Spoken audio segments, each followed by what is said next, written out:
Hello, my name is Mohammed Sinjar, and this is my presentation for the University of District of Columbia using screencasting on how to use VoiceThreads.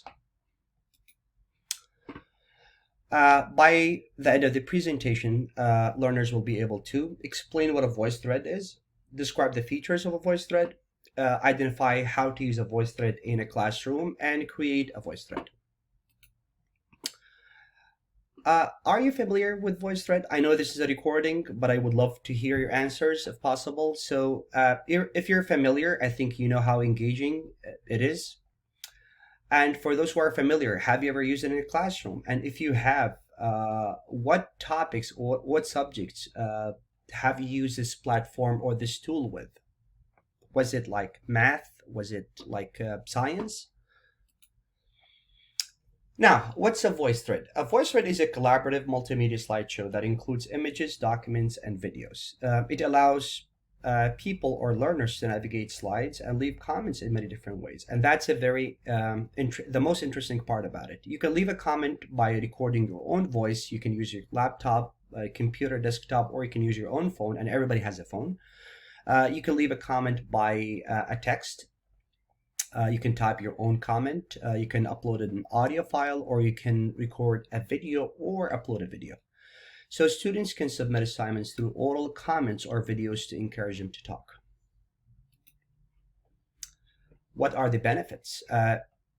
It enables teachers to capitalize on students' learning strengths and preferred learning styles. It's very engaging and fun to use, especially for learners who are considered passive. It allows students to interact with their teachers and peers, and it's very free and easy to use.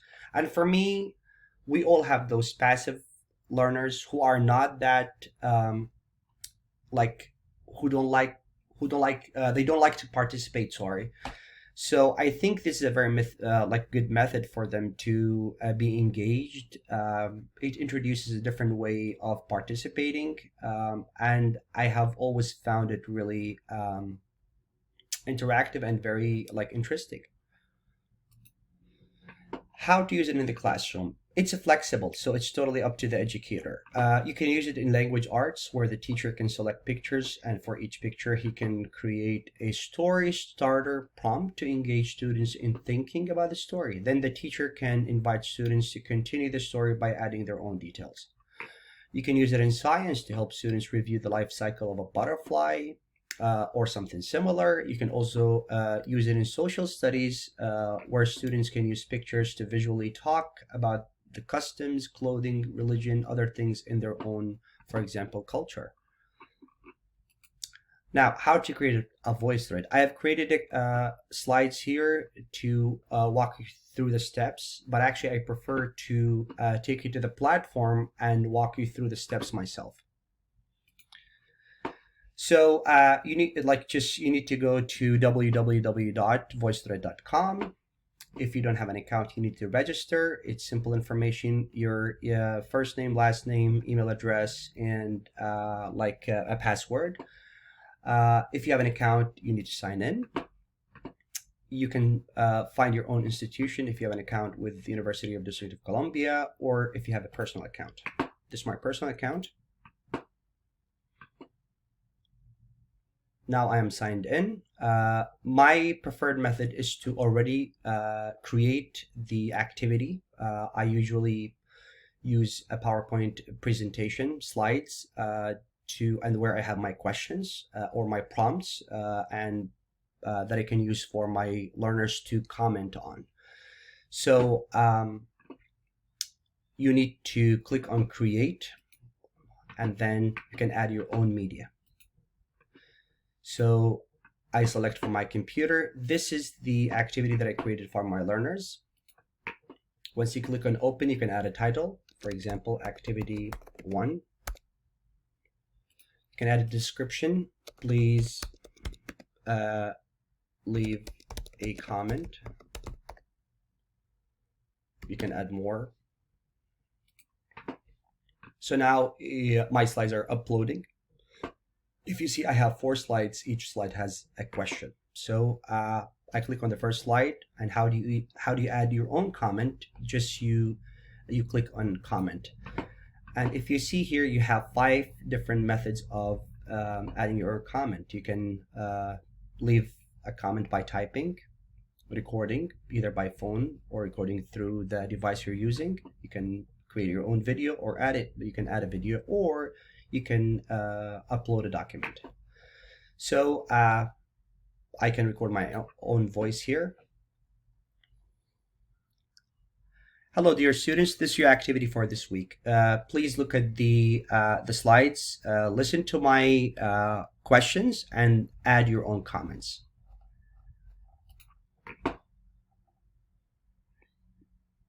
It allows you. Hello, dear students. This is your activity for this week. Please look at the slides, listen to my questions, and add your own comments. If you like the recording, you can save it. If not, you can cancel and record again. I think I like my recording, so once I save it, it shows up on the left side. So what students do usually, they can record, and you will see that if 10 students have left comments, you will see them lining up right here, and each comment will be designated or will be named by the person who left it. You can go to the next slide and you can do the same thing.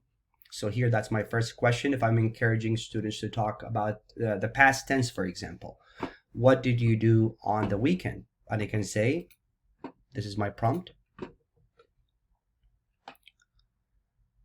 So what did you do on the weekend? My weekend was really fun. I went grocery shopping. I went to the barber, and then I went with my family to the park. We played football. We talked with our friends, and then we came back home. We watched a really good movie. Now, what about yours? If you like your comment, it allows you to listen to it if you like. So, what did you do on the weekend? My weekend was really fun. I went grocery shopping.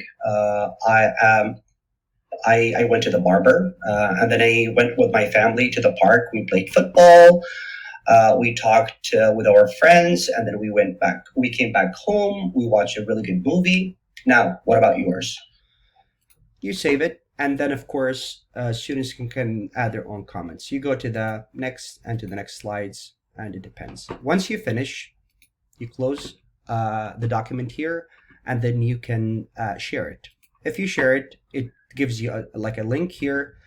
At Montgomery, we use Edmodo as a platform. So I just copy the link here and I share it with my students on Edmodo. They all can access it and they can leave their own comments.